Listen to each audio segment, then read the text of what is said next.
What if every morning when you went to work, you had to go to the other end of the worksheet? Let me show you what I'm talking about.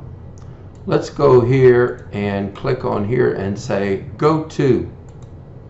Let's go to ZZ 500,000. That's how many rows we're going down. And we're going to go all the way to the ZZ column. Now you are there, right here. Let's say that this is every morning, this is where you put your data. You immediately come here, you either go to or you scroll. I've seen people scroll page by page by page. Anyway, if you want to go to this immediately, go ahead and name this range so you can easily go to it in a second. Let's go up here and you'll see that yes, we went to this ZZ 500,000. Now what I want to do is name this range. You go up here, you see where it says ZZ 500,000?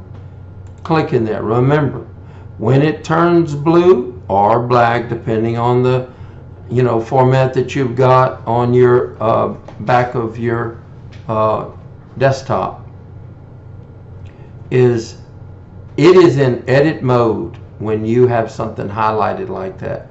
That means you touch any letter, all of that will disappear. Let's say Carl's work. Now remember, when you're naming a range, you cannot put a space in there.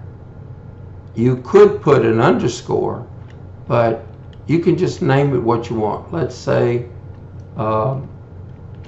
Carl's work, and I hit enter. Now, how would you immediately go to the A1 cell? You can hold the control button down and hit the home button. So once you are there, let's say you open this up in the morning, just think if instead of you going to the go to or whatever way that you go to it, you name the range and look at the drop down. Watch what happens.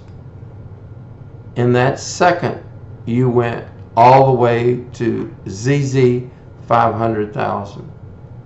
So that's the way you name a range to where you can get anywhere you would like in the worksheet immediately.